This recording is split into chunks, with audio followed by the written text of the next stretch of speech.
You say, well, I'm an intuitive eater. Well, your intuition has made you fat. That's why you're watching this video. Your intuition has made you fat. You are not good at intuition. You need to do the numbers. You need to measure your portion sizes. Hi, I'm Linus Wilson. In this video, we are going to talk about nutrition for dieting.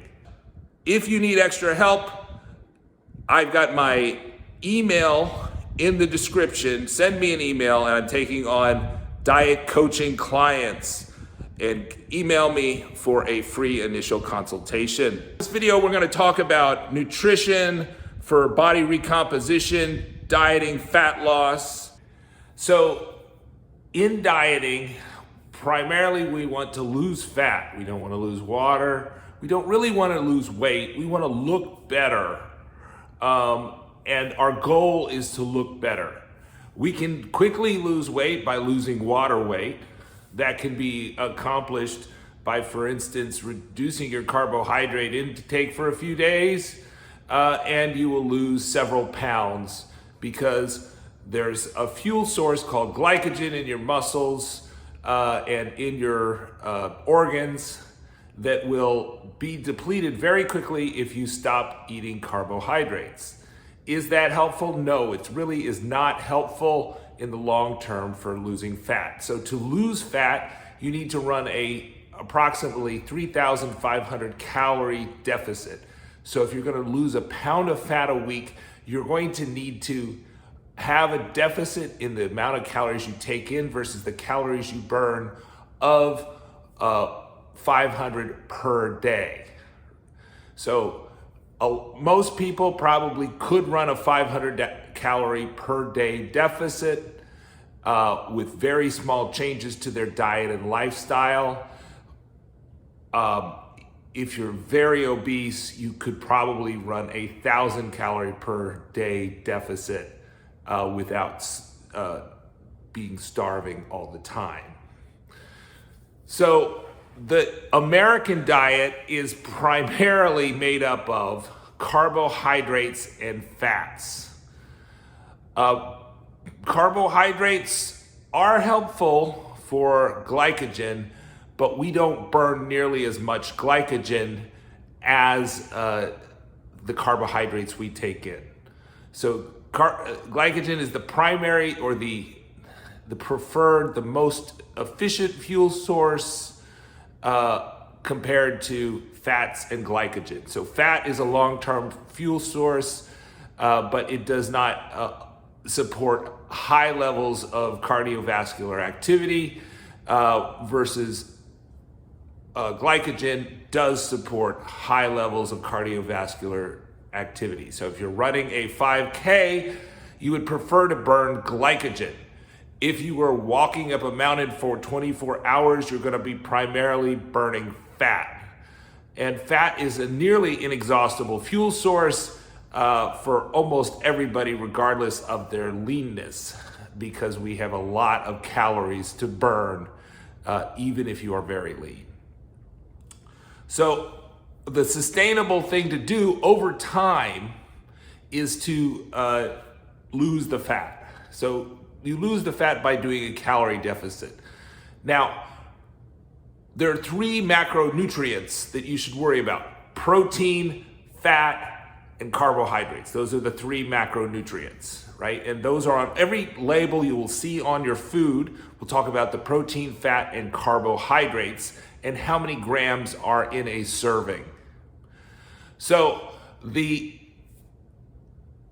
fat is more likely to be stored as fat than both carbohydrates and protein, because your body is an efficient machine or efficient organism, and it will not waste energy.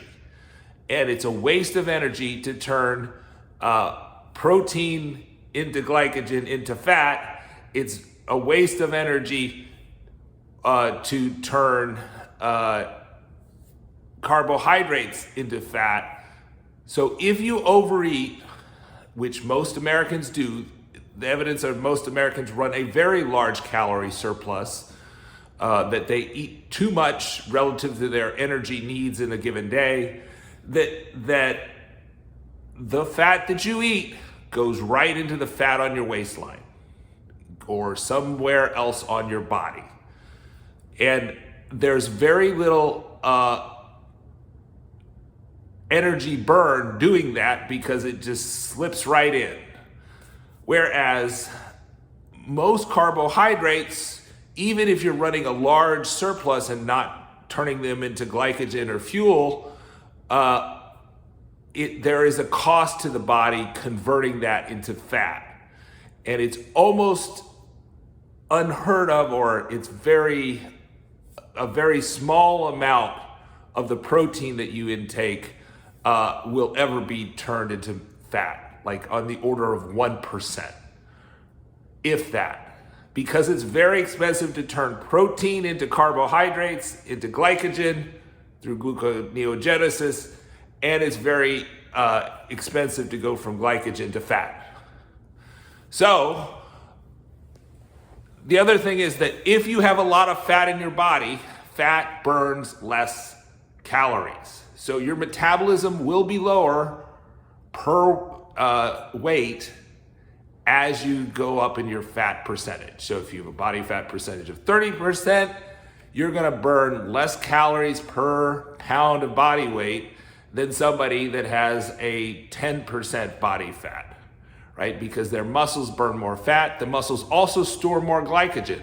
So you're gonna have very little glycogen stores for your excess of carbohydrates if you have very little muscle and a lot of fat. So that is why type 2 diabetes is rampant in the United States and the other parts of the developing world or developed world, because people in the developed world are eating too much food, too many carbohydrates, way more than they actually burn through exercise. So the common thing that I hear from people about why they cannot lose weight is because they can't exercise, and it's not about exercise. Now, exercise does help. It can, if you do weight training exercises, you can increase your muscle mass, which will store more glycogen and allow you to burn more fat over the long term, in addition to whatever cardiovascular output associated with weightlifting is, which is relatively small relative to other exercises. Also, you're going to have, so other forms of exercise are walking, running, biking, doing the elliptical machine, doing the rowing machine, cycling. Anything that you do during the day that moves your body will be some form of cardiovascular exercise. The more you do it, the better you're off. Now, there's been studies that show that people that get 8,000 steps or over 10,000 steps or 12,000 steps, they live longer, they're much healthier, they have much better body mass indexes, which is a function of body weight to height. So lower body mass index indicates that you are leaner. A higher body mass index indicates you're fatter. If you're over 25 on the BMI scale, you're considered overweight. If you're above 30 on the BMI scale, then you're considered obese. And most Americans are obese or overweight. So what do you need to do in terms of nutrition to reduce the fat and lose the weight long term? Well, the way that you're going to reduce the weight and cut the fat long term is to eat less calories. Now, how can you best eat less calories without being hungry? Well, there are a number of tips that I would say. So, first of all, getting enough sleep. The more you sleep, the less time you have to eat. So it's like fasting. So it's extra hours that you cannot be snacking on foods. It also reduces your ghrelin hormone, which causes you to snack and overeat. So the less tired you are, so if you're getting 7 to 8 hours of sleep or more, the more likely you are to not be eating and overeating. The other thing is having high volume foods. What do I mean by high volume foods? Those are whole fruits and vegetables that have not been processed, that have not been ground up so that their fiber is gone, but they're full of fiber. They do have some carbohydrates in them.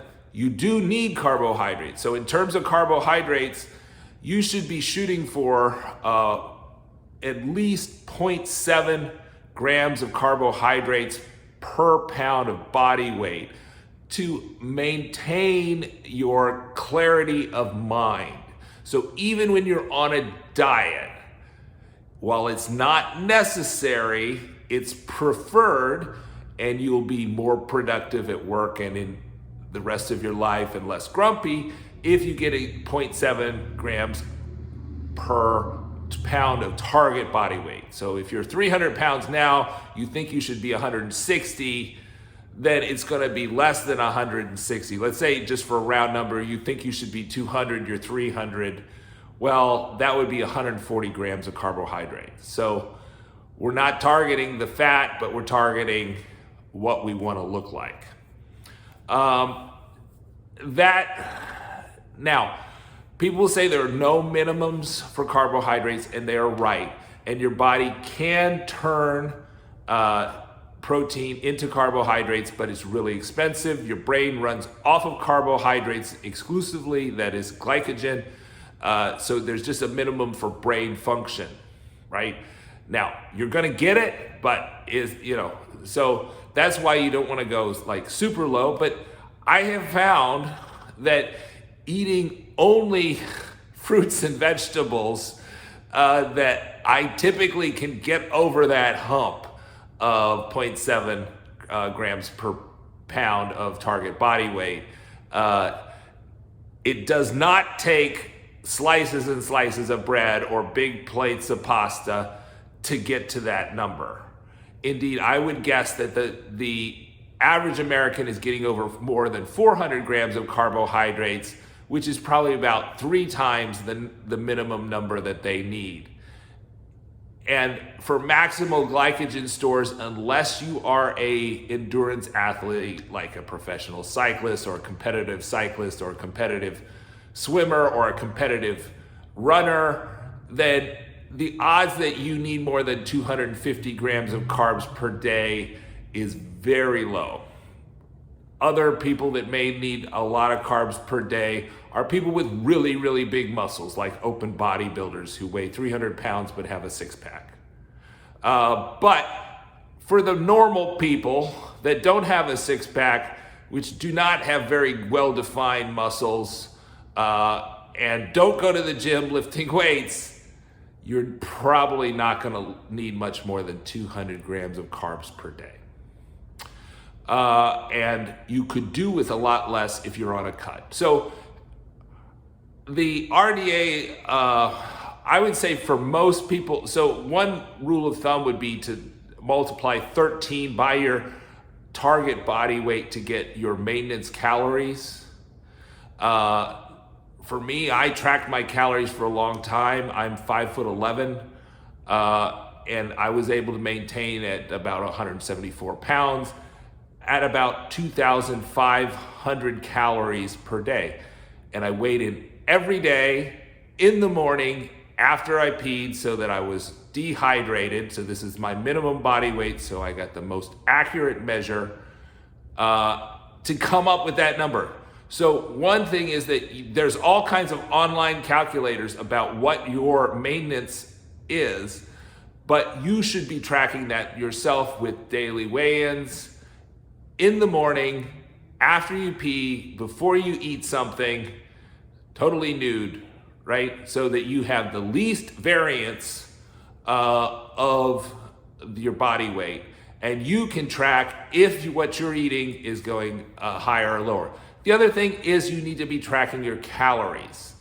So tracking your calories, I use an app called Fitter, but there's a lot of calorie macro apps. So such as MyFitnessPal is probably the most popular.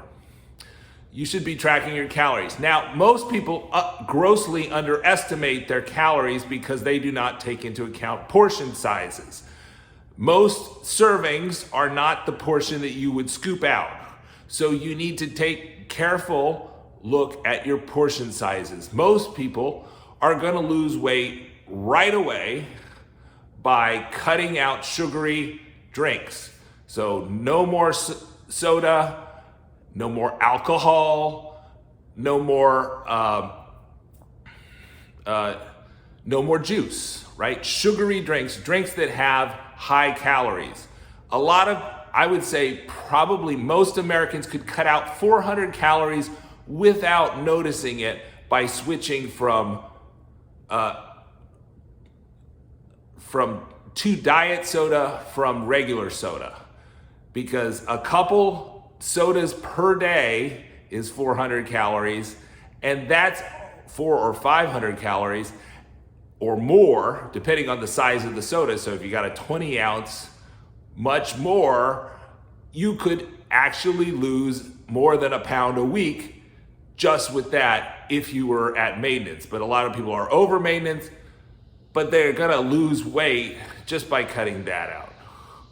The other thing that's gonna just ramp up your weight loss and your fat loss right away is making sure that you eat high,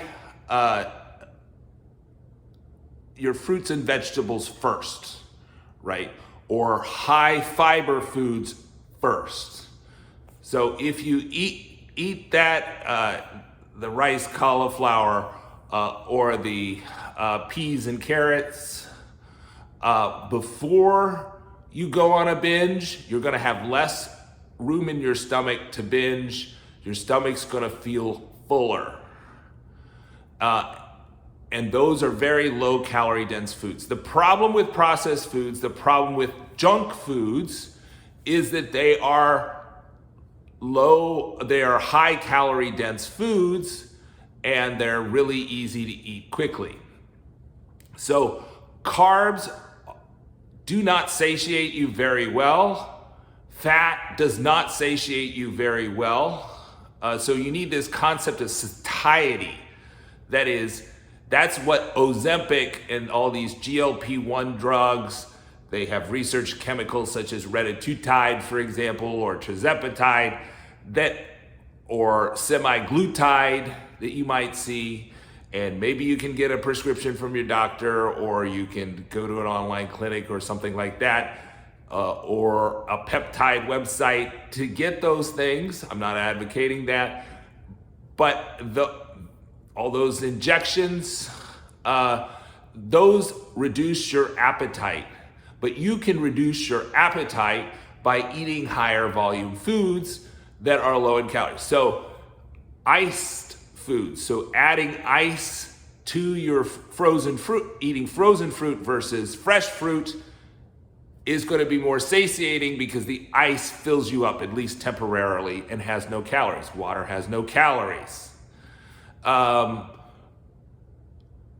So by eating foods that satisfy your satiety, that is just as good or better than these so-called weight loss drugs, because number one, you're not injecting yourself. Number two, you're not getting nauseous. Most people have dosing issues, or a lot of people have dosing issues with these things.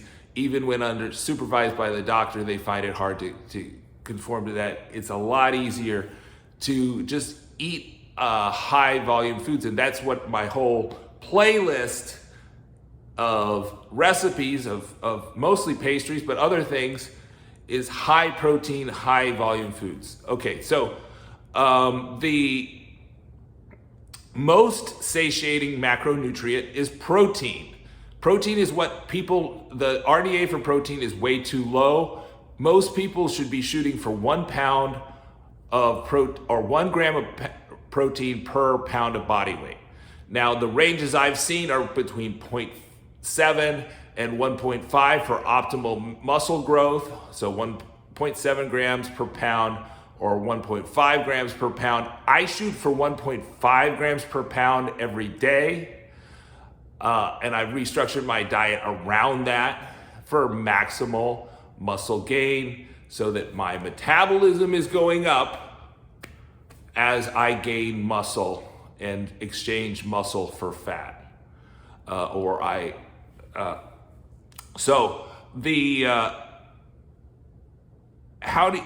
Most people think they're eating protein, but they're primarily eating fat. So most cuts of hamburger, most of your calories are going to be coming from fat. A 20% fat hamburger is going to give you mostly fat calories.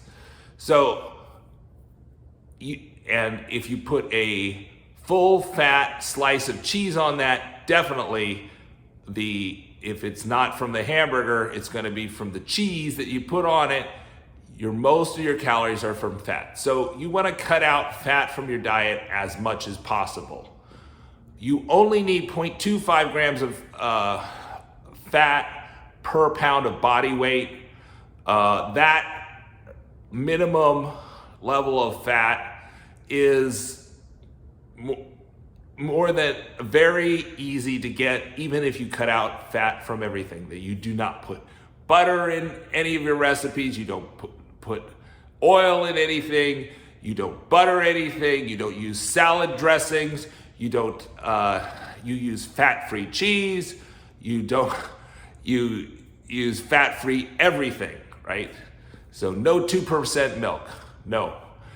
Nothing, no source of fat whatsoever. You're going to get over that just by eating any kind of diet. So nobody in the US needs to worry about hitting the fat minimums in their diet. The only fat I would supplement would be omega-3s through a pill or through eating more fatty fish. Otherwise, I don't think there's any reason there's this religion about eating fat associated with the keto diet. It's not helpful for people. People lose weight on the keto diet. And I love all the keto things that have come out. I think they're great options. And you can run a keto diet, but if you are maxing out on fat, eventually it's going to catch up with you, and your body is going to be more likely to partition fat that you eat into fat that's on your body. So if you like having a lot of fat on your body, put a lot of fat in your mouth. If you don't like having a lot of fat on your body, put less fat in your mouth. And fat is the most calorific macronutrient at 9 calories per gram. Protein and carbs about 4 calories per gram. And so the most satiating macronutrient is protein. Eating tons of protein, as much protein as you can put on. And I mean real protein, not meat. It's not meat that you see on the shelf. It's protein as determined by the labels of what you're eating, okay? You need to read the labels on the back of the foods.